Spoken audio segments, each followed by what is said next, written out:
Who is the lover? Allah. Who is Ar-Rahman? Allah. Who is Al-Mannan? لا إله إلا الله. أعوذ بالله من الشيطان الرجيم بسم الله الرحمن الرحيم والصلاة والسلام على نبينا محمد صلى الله عليه وسلم وعلى آله وصحبه وسلم الحمد لله الذي هدانا لهذا وما كنا لنهتدي لولا أن هدانا الله أشهد أن لا إله إلا الله وحده لا شريك له وأشهد أن محمدا عبده ورسوله اللهم صل على سيدنا محمد وعلى آله وصحبه وسلم آمين. àwa ìsọ̀rí lọ sí ọ̀dọ̀ Ọlọ́run ọba nípa èso ẹni ẹ̀kọ́ ẹni ègbé a bẹ̀rẹ̀ pẹ̀lú orúkọ Ọlọ́run ọba kan ṣoṣo ọba olóore ọ̀fẹ́ ọba aládìpẹ̀lẹ̀ ẹ̀san rere ìkẹ́ Ọlọ́run àánú Ọlọ́run àti ìbùkún rẹ̀ kó máa bá aṣáájú ẹ̀dá ànábì wa tí jẹ́ Muhammad sallallahu alayhi wa sallam àwọn sàábì ànábì àwọn ará alẹ́ ànábì àti gbogbo ẹni tó gbà tọ́lọ́run ọba lódodo àmín. ará lọ́kùnrin àti lóbìnrin a kí yín káàbọ̀ sí orí ètò wa lálẹ́ yìí a gba àlejò pàtàkì ẹni tí ó sì pé fún ìgbà àkọ́kọ́ tí wọ́n máa kópa nínú ètò wa ní eléyìí orúkọ wọn ni Dr. Ridwan Ọlágúnjú Ibrahim wọ́n jọ kan nínú àwọn associate professors sí University ti Ìlọrin ní Faculty of Law Department of Islamic Law. Dr. Ridwan, assalamu alaikum wa rahmatullah. Wa alaikum assalam wa rahmatullahi wa barakatuh. A kí wọn káàbọ̀. Ètò tí a gbé síwájú yín lónìí òun náà ni ọ̀rọ̀ nǹkan tí ń ṣẹlẹ̀ ní àwùjọ wa tí ó sì máa ṣẹlẹ̀. Kí ni nǹkan náà? Bá a ṣe ń wá sáyé bẹ́ẹ̀ la sì máa kú láyé. Àwa ń lùsì àwọn tó jẹ́ tiwa lóríṣiríṣi ọ̀nà. Mo fẹ́ kẹ́ ẹ kọ́kọ́ ṣàlàyé fún wa kí l'Ọlọ́run sọ nípa kú. N tó ṣẹlẹ̀ ni pé lónìí tí à ń ṣe ètò yìí òní ó máa di bí ìjẹsán tá a lùsì bàbá wa aṣíwájú wa ọlọ́lá wa Honourable Justice Ahmed Ọlárewájú Bẹ̀gọ́rẹ̀ tí wọ́n jẹ́ presiding justice fún Court of Appeal ti Ìlọrin. Ọ̀pọ̀lọpọ̀ iléeṣẹ́ ni wọ́n ti ṣiṣẹ́ bẹ̀rẹ̀ láti Ìlọrin High Court kó tó di pé wọ́n dé Court of Appeal kó tó di pé wọ́n ilé káyé Court of Appeal tí wọ́n ti ṣiṣẹ́. He was in Sokoto, he was in Ado Ekiti, he was Enugu káàkiri bí judiciary in the federation bá ṣe ń gbọ́n káàkiri nìyẹn. Àsìkò wa tó Ọlọ́run ní kí Honourable Justice Ahmed Bẹ̀gọ́rẹ̀ tán já síwájú wa kan padà sí ọ̀dọ̀ Ọlọ́run ọba. Àmọ́ ọba tó dá wa ó sọ̀rọ̀ kú wípé yóò máa ṣẹlẹ̀ kí ló ní ká ṣe pàápàá jùlọ lórí ètò ṣẹlẹ̀ yìí tí mo kọ́ kẹ́kẹ́ sọ láàrin ìṣẹ́jú méjì sí mẹ́ta nù anakumullah. Alhamdulillahi rabbil alamin wassalatu wassalam ala atamman al-akmalan ala azzan al-ashrafan ala tayyiban al-abjalan ala dhalika an-nabiy al-ummi صاحب الوجه الأنور والجبين الأذهر ذي القدر الجلي والمقام العالي محمد صلى الله عليه وعلى آله وأصحابه وسلم تسليما كثيرا آمين. akíyín bàbá wa Sheikh Ibrahim Abdullah ẹ̀yin tí ń ṣe bọ̀ ti pẹ́ Ọlọ́run ní gbóhùn lẹ́nu yín iléeṣẹ́ wa ní BNTA kò ní bàjẹ́ láéláé ilal amam insha Allah.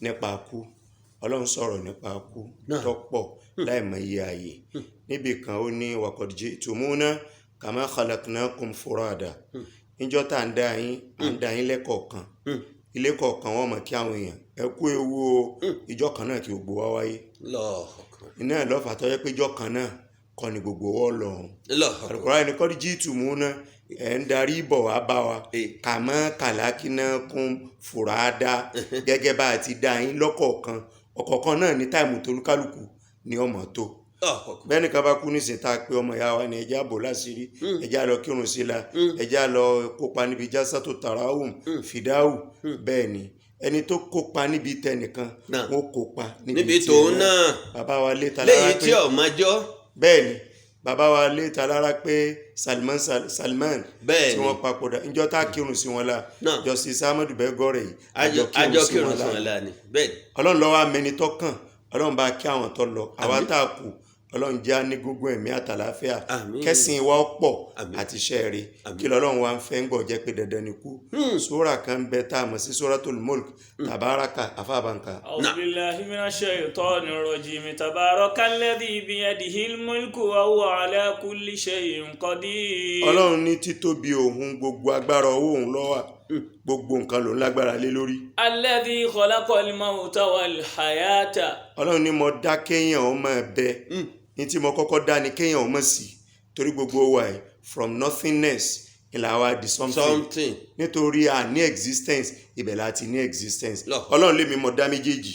ليبلوكم أيكم أحسن عملا وهو العزيز الغفور. I did not create the two for fun. They are created for a purpose. The purpose is for me to examine you so that I know amongst you those who will heed my words, those who will be obedient servants to me, those who will be nice on the surface of the earth, and for me also to know the opposite, so that on the day of resurrection, ẹni ó bá wáyé tó ṣe eré yóò wà ní Jánnà, ẹni ó ṣe bí kò ní wà ní Jánnà. Ọlọ́run là wá pẹ̀lú ẹ̀. Tí Ọlọ́run sọ nípa kú ní tó sì sọ pé òun fẹ́ ká ṣe tá a bá wà láyé kó tó dijọ́ kú náà ni ká sì ṣe kíni ká sì ṣe eré bọ́lọ́run ṣe bùn bàbá wa tó lọ tá à ń sọ̀rọ̀ nípa àwọn lẹ́nìí bàbá wa late Honourable Justice Ahmed Ọlárẹ̀wájú bí igọ̀ rẹ̀ Ọlọ́run bá wa kẹ́ wọn. àmín ya Allah. Ẹ ṣe púpọ̀ ọ̀rọ̀ kúlẹ̀ ti sọ yìí ẹ̀yin kẹ́ẹ̀sì sọ Ọlọ́run ló sọ tí Islam fi yàtọ̀ nu Al-Qur'an tá à ń gbé káàkiri ọ̀rọ̀ anábì kọ́ ọ̀rọ̀ Ọlọ́run ni ọba tó dá wa tó mọ̀ wá ó wá sọ bí ó ṣe yẹ ká máa lògbésí ayé wa ẹni bá gbẹ́rù gbọ́n rí ó ti mú ibi tí ń lọ ẹni bá tẹ̀lé tọ́lọ́run ó ti mọ̀ ibi tó ń lọ kọ́lọ́run kó ṣàánú gbogbo àwọn tí wọ́n ti kọjá lọ fún wa àwọn òbí wa àwọn àna wa àwọn àfáà wa àtàwọn olóore wa gbogbo bá a fi wọ́n sálẹ̀ Jánnà àwa tá a ṣẹ́kù já pẹ́ ju bá a ti fẹ́ pẹ́ lọ lórí gbogbo ohun tí jẹ́ dáadáa. Honourable Justice Ahmed Belgore Ọlárẹ̀wájú nígbà tá a jókòó níbi fìdáù ní few days ago ẹ wà nú ẹni tí wọ́n pè pé ẹ wá sọ díẹ̀ nù ọ̀rọ̀ my lord Honourable Justice Ahmed Ọlárẹ̀wájú Belgore ẹnu àwa tá a jókòó thousands níjọ́ yẹn ẹnu àwa àwọn la gbọ́ mọ̀ ó dáa káyé gbọ́ ẹni tó ń ṣe rere tóun náà wà láyé tó sì mọ̀ pé rere lòun ń ṣe kó lè máa bá rere lọ ó dáa káyé gbọ́ ẹni tó ń ṣe bí kóun náà wà láyé kó gbọ́ bẹ́ẹ̀ nìkan ṣe ṣe rere tó fi wá lọ kó mọ̀ pé ibi tóun ń ṣe yìí kò ní lẹ́yìn kó lè yí padà ìdí ẹ̀ láfi gbọ́ bó o nígbésí ayé wọn. Alhamdulillah.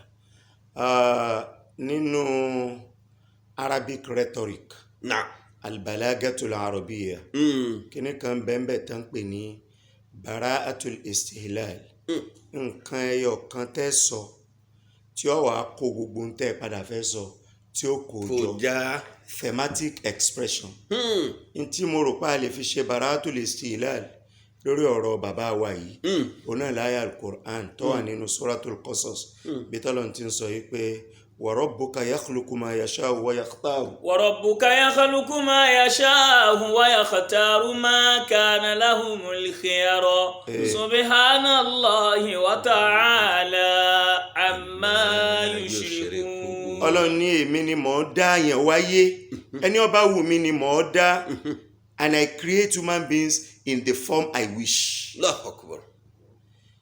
Bọ́lọ́run ṣe Justice Belgore Ọlọ́run ṣe wọ́n ní ẹ̀sà lọ́lọ́run ṣe wọn tọ́lọ́run bá wo tá a bá wá wo gbogbo ìgbésí ayé wọn bí wọ́n ti gbé láti bẹ̀rẹ̀ ìgbésí ayé ẹ̀sà ni olùsìn lọ́run ni wọ́n tí ò ní báyìí lọ́mọ aládùúà ni wọ́n ṣe sàárà dé gáyà wọ́n pẹ nìkan jọ́ kan mo fọ́kọ ẹ̀ ṣe sàárà mo rápẹ̀rẹ̀ pọ̀ ń sa Suratu Yasin ọdún ní mọ́kọ́ ọmọ ké Suratu Yasin and Suratu Yasin is one of the chapters of the Holy Quran àmọ́ mo rápẹ̀rẹ̀ pọ̀ kì í ṣe sàárà rẹ̀ àmọ́ ṣe sàárà o bádùn àṣe pàtàkì tó sàárà náà pàtàkì ẹran ni o sì mọ́ pa bí wọ́n á bẹ̀rẹ̀ rẹ̀ fún ọ wọ́n bá wọlé wọ́n bá ka owó tó tó ẹran 14 lọ pẹran lẹ́yìn ìyá mú tí ó fi pẹran kan bẹ̀ ọlọ́pẹran ó fi yòókù gbọ́ bùkátà nínú ilé ara dáadáa tí wọ́n ṣe lójú yín tẹ́ rí nìyẹn. tá a rí nìyẹn látìgbà tí wọ́n ti kú ọ̀pọ̀lọpọ̀ èèyàn ti ń sọ̀rọ̀ nípa wọn.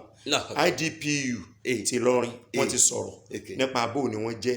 IDPU Èkìtì wọ́n ti sọ̀rọ̀ nítorí pé wọ́n ṣiṣẹ́ lẹ́kìtì rí ẹ ti sọ. bẹ́ẹ̀ni. kódà ní tí ò ju 2 weeks tí wọ́n papòdà àṣemítì kan ní tọlọ́mọ kéwu Markaz náà nítorí pé ọmọ Markaz làwọn náà. bẹ́ẹ̀ni. ògbẹ́ni ọba ti lọ ilé kéwu Darul Ulum àbọ̀ lọ Markaz lágége àbọ̀ lọ branch kan nínú branches Markazi àwọn lọ Darul Ulum ìyẹn lọ sọ wọ́n di Markazi.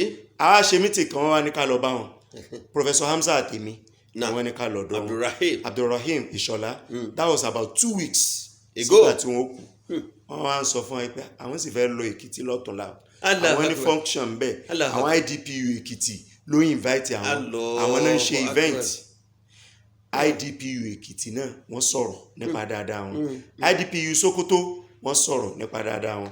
lálẹ́ ìjẹta mo wá rí ti IDPU diaspora tí wọ́n kọ́ táwọn náà tún kọ dáadáa náà ni.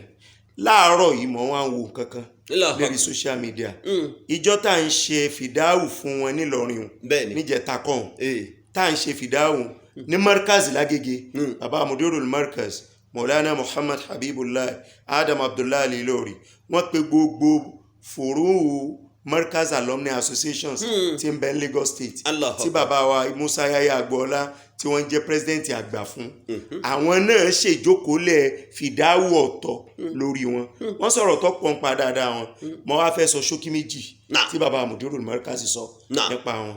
wọ́n nígbà táwọn ń bẹ ń Kánò bàbá wa náà gbé Kánò rí Mudirul Markaz wọ́n nígbà àwọn ni late justice Ahmadu Ọlárẹ̀wájú Bígọ́rẹ̀ ilà àwọn náà practice lọ́wọ́ lọ́ndà ọ̀gá wọn Májíàgbé ní Court Road wọ́n ń ṣiṣẹ́ ń bẹ̀ gbà náà àwọn ọmọ wa lọ bá wọn wọ́n mọ tẹ ilẹ̀ ẹlẹ̀ fáwọn gbogbo nǹkan ni wọ́n fi gbàlejò ọ̀rọ̀ 80 to 89 nìyẹn ọmọ àfáà mi ni ìgbà wo ni tí wọ́n bá wá ń lọ court àwọn wàá sọ fún ẹgbà mo fẹ́ tẹ̀lé yín lọ mo fẹ́ wo ohun tí ń ṣẹlẹ̀ ní court wọ́n sì àlọ́ àwọn àyè alápọ̀nlé ni wọ́n gbà wọ́n sí. Allahu Akbar.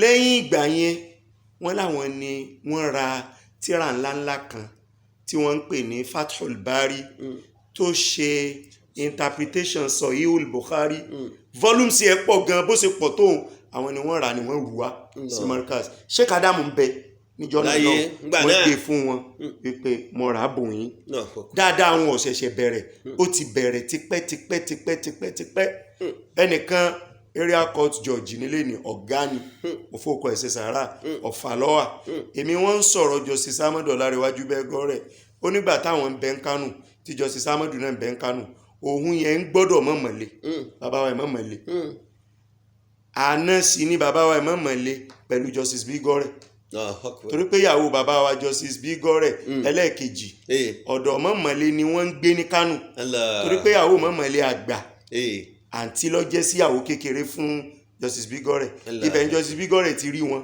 ni wọ́n ti fẹ́ wọn. ẹni yìí wá fẹ́ kọ exam GCE ìbùkátà sí pọ̀ lọ́rùn mọ̀mọ̀lé ó ní sórí Ahmadu Bígọ́rẹ̀ àti ìdìkan náà GCE tó fẹ́ ṣeun lọ bá lọ́sànwó ẹ̀ láì kò pè wọ́n tẹ́lẹ̀ ẹni yẹn ń débẹ̀ wọ́n sì sanwó fún un. Bàbá Mudirul Markaz sọ ti kíni wọ́n sọ ti tíra ńláńlá tí wọ́n rà wá tó Sheikh Adam wọ́n tún wá sọ wípé aṣọ ńláńlá agbádá wọ́n máa ń rà sílé tí ó kún bá gbogbo àlejò tó bá ti wá bá wọn wọ́n wà máa gbé kọ̀ọ̀kan fún wọn ti ṣiṣẹ́ ságbádá yẹn Bauchi ni wọ́n ti máa ń rà ẹni tí wọ́n máa ń rà lọ́wọ́ ẹ̀ aláwùsá tí wọ́n máa ń rà lọ́wọ́ ẹ̀ ọba wa ń bẹ̀ǹjò ní lẹ́yìn ìgbà tí wọ́n kú tó náà wá kí wọn gbogbo èèyàn ni wọ́n máa bùn kódà ń gbò di inú àwẹ̀ tá a ṣe tán yìí wọ́n tún bùn àwọn èèyàn. wọ́n ní gbogbo àwọn èèyàn aṣọ tí wọ́n fi sọdún wọ́n ti pè fáwọn èèyàn bí wọ́n ṣe máa ń ṣe lọ́dọọdún. ọmọ wọn tí wọ́n ń bẹ lọ́dọ̀ wọn Kalẹ́ là ń pè Kalẹ́ wá sọ fún wọn pé dádì inú ilé yálẹ̀ àsábà máa ń pín agbádá ọdún túnú lélẹ̀ Justice ní bó ṣe wù mí tí ń ṣe lọ́tẹ̀ inú. àṣẹ ńgbà tó ti mọ̀ wípé òun ò ní diléyà tí ń bọ̀ kí ládàá ṣe eré tọdún kọ́mọ̀tún wá fòmí ru náà fi ṣe báyìí. táwa ni Justice Ahmadu Bígọ́rẹ̀ kí ni biography wọn. Justice Ahmadu Bígọ́rẹ̀ officially wọ́n bí wọn ní 1953 mo bí wọ́n ní last year April 18. bẹ́ẹ̀ ni sà Masha mo Allah. bí wọ́n ní last year nígbà tá à ń palẹ̀ mọ́ pa fẹ́ ṣe 60th year anniversary Darul Uloom Naam. àwa fẹ́ kó ìwé kan jọ collection of articles èmi wá fẹ́ kọ nǹkan kan sínú ìwé òun ní tí mo wá fẹ́ kọ ni pé àwọn tó jẹ́ judges among the products of Darul Uloom kí ni pa àwọn sí ìtún àwùjọ ṣe so mo wá nídìí láti sọ biography kọ̀ọ̀kan nínú àwọn tí mo mú as case studies jọ́sá àwọn méje ni mo mú jọ́sá Ahmad ní number 1 wọn ládájọ́ gbogbo nǹkan ni mo rí nípa wọn ni mo kà ń pa wọn ìwà mọ̀bùnú ti ká Al-Qur'an mo wá bí wọn tàlàfà àtọkọ ní Al-Qur'an wọn ní Ìmáàmù Sàlẹ̀ Àjànàkú ni mo ní kí ló kọ wọn ní Alhaji Saheed so wọ́n kéwú lẹ́yìn ìgbà wọn bí wọn 1953 wọ́n bẹ̀rẹ̀ ẹ̀kọ́ sì ní anybody tó bá fẹ́ ga láyé òde òní nínú tá a gbọ́dọ̀ tí ọmọ wa síbẹ̀ òní kò ní ẹ̀kọ́ tó nítumọ̀ kìí ṣe ẹ̀kọ́ kan o ẹ̀kọ́ kéwú àti ẹ̀kọ́ ìwé kódà ẹ̀kọ́ ṣe ọwọ́ àǹfààní bẹ́ẹ̀ fún wa káwò bí tá ń bẹ́ ń lé ká máa gbọ́ báyìí wọ́n ká Al-Qur'an tá a bá dé kí náà ń pè University of Cordoba ní Spain téèyàn bá fẹ́ wọnú géètì báyìí wọ́n kọ inscription kan sókè wọ́n ní this world is held up by 4 formidable pillars nǹkan mẹ́rin pàtàkì ògúnná mẹ́rin pàtàkì òpó ló gbé ayé dúró alákọ̀ọ́kọ́ ń bẹ wisdom of the learned ẹlẹ́ẹ̀kejì ń bẹ òun náà ní kíni justice of the great ẹlẹ́ẹ̀kẹta righteousness prayers of the righteous and ẹlẹ́ẹ̀kẹrin valor of the grave alákọ̀ọ́kọ́ nínú òpó mẹ́rin tí wọ́n ló gbáyé ròyìn ó ní wisdom of the learned ìyẹn ló ń ṣò pàtàkì ẹ̀kọ́ àbájọ sí Ahmadu Bigore nígbà wọ́n bẹ̀rẹ̀ ẹ̀kọ́ wọ́n ká Al-Qur'ani nígbà wọ́n sókè Al-Qur'ani wọ́n lọ primary school wo ni wọ́n lọ 1960 to 67 yes primary school wo ni wọ́n lọ òun náà ní Native Authority Senior Elementary Primary School ní Baboko nílọrin bí ọdún méje ni wọ́n lò ń bẹ̀ 1960 to 1967 while he was still a student of this primary school he was enrolled nílé kéwú tí wọ́n ti ń kọ́ ẹ̀kọ́ thakọ́fà ìtumọ̀ òun náà ní Darul Uloom tí bàbá wa ọlọ́lá ọba ìlú Ìlọrin tìgbà náà bàbá wa Maimartaba Zulkarnaini Gambari ayélabówó ẹlẹ́ẹ̀karùn Muhammad tí wọ́n pèpè lọ síbi ìdálẹ̀ rẹ̀ tí wọ́n sì kó àwọn àfáà mára wípé ẹ̀dálẹ̀ tí wọ́n wá fi academic monitoring àti encourage rẹ̀ tí wọ́n fi sọ bàbá wa Sheikh Adam Abdullahi Ali Ilori nínú first set of àwọn ọmọ tí wọ́n enroll ní school náà Darul Uloom ní Justice Bigore wọ́n bẹ̀m̀bẹ̀ ní 1964 títí di 1967 nínú àwọn classmates wọ́n bẹ̀ jọ náà òun ni late brother mi my full brother tí wọ́n mú mi dé lọ́rin tí wọ́n pọ̀n mi débi gíga late Sheikh Dr. Hamid Ibrahim Ọlágúnjú nínú àwọn classmates wọn ni nínú àwọn classmates wọn òní Dr. Isa Karuma nínú àwọn classmates wọn bákan náà òní Alhaji Saheed Meimasa lọ́jà gbọ́rọ̀ nínú wọn pọ̀ lọ bẹ́ẹ̀ òun ni Ìmáàmù Aláàyà tòní bàbá wa Nuruddin Aláàyà nígbà wọn parí ilé kéwú ní Darul Uloom ní 1967 tọ́dẹ̀ ń jẹ́ the same year tí wọ́n parí primary school wọ́n wá ṣe kíni wọ́n lọ sí Kulliyatul Adab wal Ulum al-Arabiya níbo ní Sokoto College of Arts and Arabic Studies níbi tí bàbá wa late Honourable Grand Kadi Kwara State Sharia Court of Appeal nígbà kan rí the first ever the pioneer Grand Kadi of Kwara State bàbá wa Abdulkadir late Abdulkadir oríire kọlọmbà káwọn náà níbi tí wọ́n ti ṣiṣẹ́ rí CON commander of the order of the Niger nílọrin bí kọlọmbà wa kẹwọn níbi tí wọ́n ti ṣiṣẹ́ rí as principal bàbá wa lọ́bẹ̀ láti 1967 wọ́n parí ń bẹ̀ 1982 certificate wo ni wọ́n gbà jáde ń bẹ̀ òun náà ni teachers grade 2 certificate yẹn ni wọ́n fi ṣe àkọ́kọ́ iṣẹ́ tí wọ́n ṣe rí láyé and that was primary school teacher ní school wo ni wọ́n ti ṣiṣẹ́ yẹn ní Ongwanrimi primary school ní Kaduna wọ́n ṣiṣẹ́ yẹn 1972 73 nígbà odi 73 74 wọ́n lọ Kano wọ́n lọ ka diploma in Hausa in Arabic in Islamic studies nígbà wọ́n parí ẹ̀ wọ́n ra admission lọ sí ABU ní Zaria 1975 sí 1978 nínú àwọn classmates wọ́n wọ́n lọ read the law with specialization in Islamic law nínú àwọn classmates wọ́n ń bẹ̀ nígbà yẹn òun náà ní ta ni Professor Awal Khamis Yadud, formerly of Bayero University, Kano, Faculty of Law, who was the senior special adviser on law for late Abacha General nígbà ayé rẹ̀. So wọ́n lọ school mbẹ̀ wọ́n parí ní 1978 nígbà wọ́n parí ní 1978 wọ́n wá ṣe kíni nígbà wọ́n parí 1978 ní ABU wọ́n lọ serve ní Minna Legal Aid Council ní Niger State nígbà wọ́n kú ńbẹ̀ yẹn wọ́n wá lọ ṣiṣẹ́ ní 1990 London àmọ́jìyàgbé 80 to 88 nígbà di 88 wọ́n dá private chamber sí tí wọ́n lẹ̀ ní Kano ọdún mẹ́ta wọ́n fi rọ́ọ̀nù ẹ̀ 88 to 89 nígbà to 90 nígbà di 90 wọ́n announce wọ́n appoint wọn as High Court Judge ní Kwara State Judiciary ní bíbáyìí wọ́n appoint wọn ní 1990 nígbà di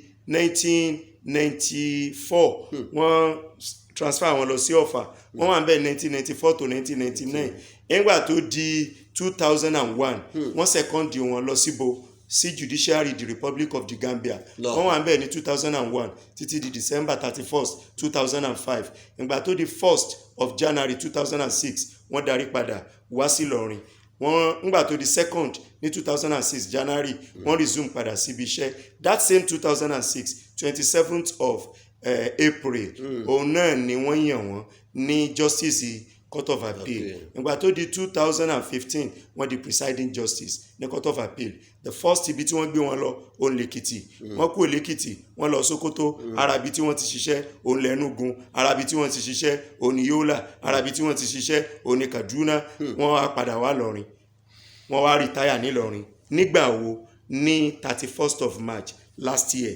2023 kọ́lọ́n kó bá wa ṣe kíni kó bá wa kẹ́wọn olóore ni wọ́n aláàánú ni wọ́n tọrẹ fọ́pọ̀lọpọ̀ èèyàn mo gbọ́dọ̀ sọ nǹkan ẹyọ kan yìí nípa ọ̀rẹ́ wọn mo lọ kí wọn lọ́jọ́ kan ní Kaduna àwọn náà wọ́n pè mí Ridwan mo ti rí ọ ti pẹ́ mo ní wà táìm mo wá lọ nígbà mo débẹ̀ mo sunrun méjì mo wá fẹ́ mọ̀ padà ńjọ́ kẹta wọ́n lẹ́tọ̀ ọ̀rẹ́ kan bẹ̀ lọ́wọ́ mi Ridwan ń gbọ́dọ̀ mọ́ fún ọ ìwọ ọmọ wọ́n léèyàn ńlá kan tí ń wá kórí mi ti pẹ́ kò ní kéèsì lọ́dọ̀ mi ìmọ̀ rí nǹkan gbókọ̀ mi ọwá ló ń fẹ́ mọ̀ mí Ọlọ́run sì kí alásìkí mi ọwá kàn mí níjẹ̀rin àwa sọ̀rọ̀ ńgbà tí ọmọ lọ ó bùn mí ní 5 million. La ilaha illallah. ìtò fi wá lè mú òun bùn mí ní 5 million. lẹ́ni tí ọ̀lẹ́jọ́ ń wájú wọn.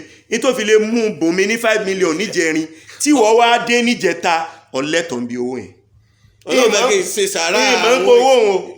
wọ́n wá fún mi ní 1.5. Allah. èèyàn mélòó ló lè ṣe bẹ́ẹ̀ ní ló jẹ́ àṣàdúrà fún wọn wípé alikọ́dí amadu láǹrẹ̀wájú bígọ́rẹ̀ lè mú sínú gàdárànà fàgẹ́fẹ́rẹ́ yàrá bílà ó àbàdà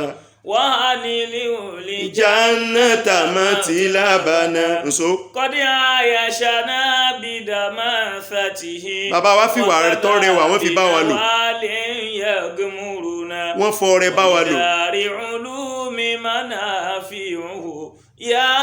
èyí tí gbogbo èèyàn gbọ́ ní Yorùbá ka Yorùbá rẹ̀ kó mọ̀ pèsè nìkan. alikali ahamadu aláàánú ni. àjò bẹ́lúgọ̀rẹ̀ wọn ti rọrùn. ó ti lọ. Ọlọ́run dákun foríjì wọn gbàbọ̀ wọn. àlìjánnà la fẹ́ dákun fi wọn síbẹ̀ o. àmín. adúpẹ́ lọ́dọ̀ Ọlọ́run bí a ṣe ń ròyìn Honourable Justice Ahmad Ọlárẹ̀wájú Bẹ̀gọ́rẹ̀ bẹ́ẹ̀ náà ni àwọn méjì kan tún lọ nínú àwọn ọmọ ìyá wa tó ṣe pé àwọn náà lọ lásìkò tí ó jìnnà síra ara wọn tó ṣe pé gbogbo orúwà tá a sọ ń pa my lord Honourable Justice Ahmad Bẹ̀gọ́rẹ̀ lábálọ́wọ́ àwọn náà tálẹ́ ní àkọ́kọ́ Alhaji Ibrahim Adébáyọ̀ Àjàní tí wọ́n jẹ́ ọ̀kan nínú àwọn commissioners tá a ti ní Kwara State yìí rí wọ́n make impact tó pọ̀ nígbà tá a ń ṣe commissioner to the extent pé civil servant tí wọ́n wà bíi principal school wọ́n á yàn wọ́n commissioner for information wọ́n á ṣe fún bí ọdún 4 àbí 5 wọ́n ń parí báyìí dé ìjọba tó dé wọ́n ní ẹ̀ tí ì parí iṣẹ́ yín àsìkò tá a dá dífìrì ilẹ̀ ní Kwara State pé ká máa fi ṣe rural infrastructure àtàwọn àti Dr. Muhammad Ndakogi Haruna gbogbo wọn jọ sáàfù ní dífrì ni. Alhaji Ibrahim Adébáyọ̀ Àjàní àwọn náà ti padà sọ́dọ̀ Ọlọ́run Ọba wọn. Àwọn nìkan kọ́, Dr. Abdulfatai Abiodun Alade, it was Commissioner for Health ní Kwara State ń bí ọmọ oko ọdẹ ni wọ́n ṣiṣẹ́ tọkàntọkàn, wọ́n ṣiṣẹ́ tọkàntara. Inú ẹni tó gentle lẹ́nu iṣẹ́ rí pé tí ipò kì í gùn, Dr. Fatai Abiodun Alade ó jẹ́ kan nù wọn. Dr. Muhammad Ndakogi Haruna ó jẹ́ kan nù wọn. Alhaji Ibrahim Adébáyọ̀ Àjàní ó jẹ́ kan nù wọn. Gbogbo àwọn tá a dákọ̀ wọ́n ti padà lọ sọ́dọ̀ Ọlọ́run Ọba. Àwa yìí náà tá a ti lọ á lọ níjọ́ kan tá a mọ̀ níbi tá a mọ̀ lásìkò tá a mọ̀. Bó bá rí bẹ́ẹ̀, ọba tó sọ fún wa pé wà má alákùtòlè jinna wal insa illa liya'budun. Ọlọ́run ní mi dá ẹ̀yin èèyàn àtàlìjànú bí ó sì kẹ́ wá sin èmi Ọlọ́run. N tó túmọ̀ sí ni pé kì í ṣe òkú ẹ̀sìn Islam márààrún nìkan la fi sin lọ́hùn, a fi ṣe ẹ̀rì sin Ọlọ́run, a fi ká kúrò níbi ntọ́lọ́ ń pè láburú ká jìnà sí a fi sin Ọlọ́run. Ilé yẹn fi lè bá Ọlọ́run lẹ́rọ̀. So gbogbo àwọn tá a kà bẹ̀ lórí my lord honourable Justice Ahmad Ọlárẹ̀wájú Bẹ̀gọ́ rẹ̀, Dr. Muhammad Ndakogi Haruna, Alhaji Ibrahim Adébáyọ̀ Àjàní àti Dr. Abdulfatai Abiodun Alade, Ọlọ́run bá ṣe gbogbo ẹlẹ́ni àlìjẹ́nnà. Pàwọn kọ̀kẹ́ pẹ̀lú àwọn òbí wa tí wọ́n ti lọ, àwọn àlùfáà wa, àwọn àna wa àti gbogbo olóore wa ṣe wọ́n lẹ́ni àlìjẹ́nnà. Dr. Ridwan, kí ni ká ké fún wọn? Ake Suratul Ikhlas, ake Inna Anzalnahu. Baba Sheikh Adam Abdullahi Lori. Wọ́n sábà máa ké méjèèjì. Àmín. Wọ́n máa ké fún àwọn òkú. Bàbá wa náà ló sì sọ fún wa wípé Naji'u wa namdi wahidan ba'da wahidin. A máa wá lọ́kọ̀ọ̀kan sílẹ̀ ayé. A sì tún máa lọ lọ́kọ̀ọ̀kan. Wọ́n máa kọ̀dùmọ́dọ̀. Ẹni títí ẹ bá ti tó kọ̀dùfàtà fìlà ọ̀dẹ yóò sọ. Wọ́n gbé ìgbìn bí wọ́n ṣe gbìn sùn ni. Àwọn tó lọ yìí tẹ́ dákọ̀ yìí. Ó yẹ máwọn tó ti lọ ṣáájú wọn. Gbogbo wọn pátágbà kákẹ́ kóló Allahu kọ̀ọ̀kan, Inna Anzalnahu kọ̀ọ̀kan. Ọlọ́run bá kẹ́ wọn. Bismillahirrahmanirrahim. Qul huwallahu ahad, Allahu samad, lam yalid wa lam yulad wa lam yakun lahu kufuwan ahad. Bismillahirrahmanirrahim. Inna anzalnahu fi laylatil qadr wa ma adraka ma laylatul qadr. Laylatul qadr khayrun min alfi shahr. Tanazzalul malaikatu wa ruhu fiha bi'izni rabbihim min kulli amrin. Salamun hiya hatta matla'il fajr. Káwa náà mọ̀ àgbàgbé ara wa kí ni ká kí fúnra wa tó di bá kò ti lọ yìí. Akhiru tawba laqad ja'akum ní jẹ́bẹ́. Bismillahirrahmanirrahim. Laqad ja'akum rasulun min anfusikum azizun alayhi ma anittum harisun alaykum bil mu'minina ra'ufur rahim. Fa in tawallaw faqul hasbiya Allah la ilaha illa huwa alayhi tawakkaltu wa huwa rabbul azizil aziz. Àmín. Ètò yìí tí à ń ṣe àfidárò àwọn tó lọ àtún àfidárò orí ara wa. Ọlọ́run nínú àánú ẹ̀kọ́ bá kẹ́ gbogbo àwọn tó lọ. Àwọn tá a ṣẹ́kù já pẹ́jù bá a ti fẹ́ pẹ́ lọ. Kó o tó pa á ní kó o ti fún wa ní mọ́gífírà kó o sì bá a tọ́jú gbogbo àwọn tí a fi lẹ̀. Àlejò wa pàtàkì tó bá wa sọ̀rọ̀ láì wo tírà láì wò wé. Àwọn náà ni associate professor wa ní University of Ilorin, Dr. Ridwan Ọlágúnjú Ibrahim. Alfa ńláńlá ni wọ́n. Lọ́yà ni wọ́n tán tún kọ́ àwọn lawyers ní University of Ilorin ní Faculty of Law, Department of Islamic Law. Ọlọ́run jẹ́ kẹ́ pẹ́ lórílẹ̀. Ju bẹ́ẹ̀ sì fẹ́ lọ yóò sì fi istijaba ṣe yín lọ́sọ̀. Bismillahirrahmanirrahim. Amana rasulu bima unzila ilayhi min rabbihim wal mu'minun. Kullun amana billah wa malaikatihi wa kutubihi wa rusulihi la nufarriqu bayna ahadin min rusulihi wa qalu sami'na wa ata'na. غفرانك ربنا وإليك المصير. لا يكلف الله نفسا إلا وسعها لها ما كسبت وعليها ما اكتسبت. ربنا لا تؤاخذنا إن نسينا أو أخطأنا. ربنا ولا تحمل علينا إصرا كما حملته على الذين من قبلنا. ربنا ولا تحملنا ما لا طاقة لنا به واعف عنا واغفر لنا وارحمنا أنت مولانا فانصرنا على القوم الكافرين. سبحان ربك رب العزة عما يصفون والسلام على المرسلين والحمد لله رب العالمين. الله أكبر الله أكبر الله أكبر الله أكبر. All praise is due to the one and only. He is the master of all creation. All praise is due to the one and only.